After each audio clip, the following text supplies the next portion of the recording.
Recorded Books Inspirational presents The Bridesmaid by Beverly Lewis, narrated by Christina Moore with Aaron Moon. Prologue. 3 times a bridesmaid, never a bride. That's just what my younger sister said about me, in front of our engaged cousins, no less, most of them planning to marry come Amish wedding season. A mere 5 months away. 17-year-old Cora Jane's words echoed in my head and rippled through my heart. Yeah, she was as superstitious as many of us in Hickory Hollow, but to be so glib about announcing it. There I was, sitting on the sand at Virginia Beach, surrounded by oodles of Englishers, families with little children, young couples, and singles like me. All had come for the sunset. Some were celebrating more than others, relaxing on their portable beach chairs with cans of soft drinks. Meanwhile, my younger Whitmer cousins, Melinda, Ruthann, and Lena, first cousins to each other, and my fair-haired sister Cora Jane, were up yonder on the boardwalk, laughing and eating cotton candy. Sighing, I recalled Cousin Melinda earlier today, looking mighty excited when she asked me to be in her wedding. We had been packing sandwiches with Cora Jane and the others for a picnic lunch when Melinda leaned over to ask me, her face pink from more than the June sun.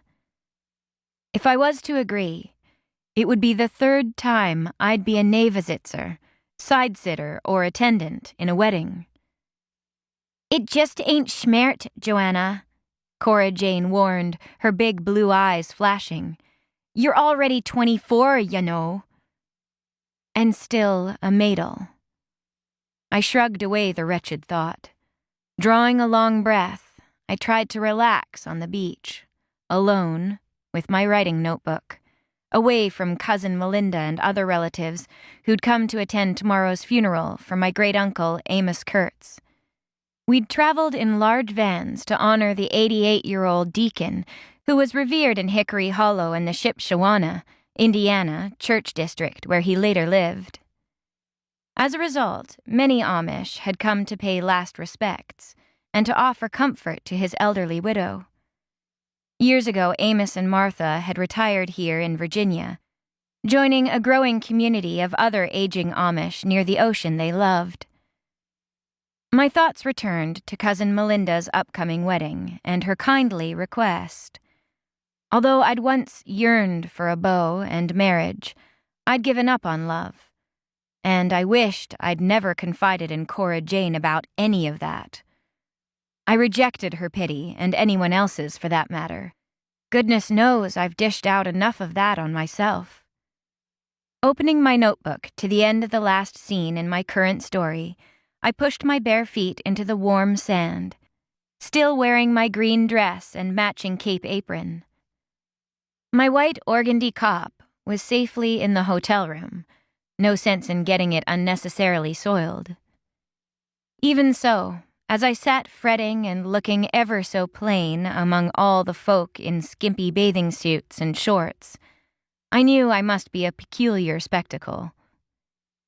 The years of wearing Amish attire at market and elsewhere outside the confines of the community had led me to accept the fact there would always be curious stares. But soaking up the ocean spray and salty scent was worth any amount of attention. Oh, the wonderful gut feeling of the sea breeze against my hair, still up in a tight bun. How I longed to let it down, let the wind blow through it. Still, I didn't want to add to the misconceptions far too many Englishers already had about us, some even from novels they'd read. My pen poised, I played my favorite what-if game as I began to write. To keep listening to this audiobook, I've left you a link in the description so you can do it, at no cost thanks to Audible's 30-day free trial.